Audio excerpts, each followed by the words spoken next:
Il faut boycotter l'Eurovision. Oui, oui, c'est une personne queer qui vous le dit alors que l'Eurovision met en avant notre communauté. Habibé, je maintiens, faut pas regarder. Parce que Israël participe et que ne pas boycotter, c'est nourrir la stratégie de pinkwashing d'Israël. Chouhaïda, qu'est-ce à dire que ceci? Le pinkwashing ou rainbowwashing, c'est quand tu brandis ton soutien à la communauté LGBTQIA+, pour te laver de tous tes péchés. En gros, c'est comme si Staline ou Hitler ou n'importe quel dictateur, on s'en fout, était venu et avait dit « Alors moi je suis gay, j'assume, je suis progressiste, laissez-moi donc massacrer en paix, merci ». C'est pareil, Israël fait la même chose. Regardez cette photo.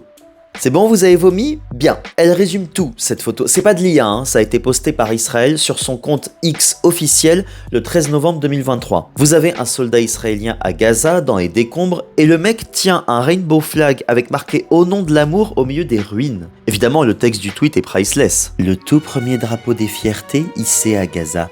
Yoav Atzmoni, membre de la communauté LGBTQ+, a voulu envoyer un message d'espoir à la population de Gaza vivant sous la brutalité du Hamas. Les sauvages, gardez espoir, on va vous libérer par la mort. Voilà.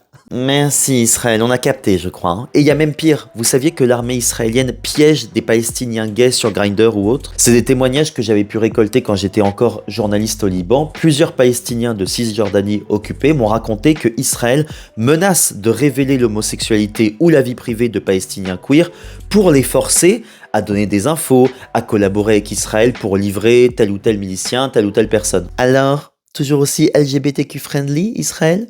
Et non, le racisme et le colonialisme passent avant.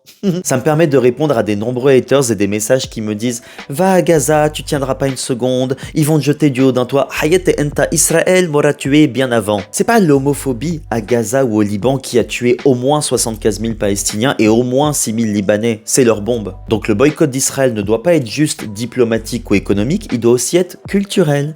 Et puis la chanson en plus... Michel, je te laisse partir, adieu ma belle. Ah là, c'est déjà trop, elle est merdique cette chanson. Mais j'ai même pas envie de parler d'artistique en fait. Tout concours qui fait participer Israël, c'est point, une barre. Je n'en regarderai pas une seule seconde. Wa shukran.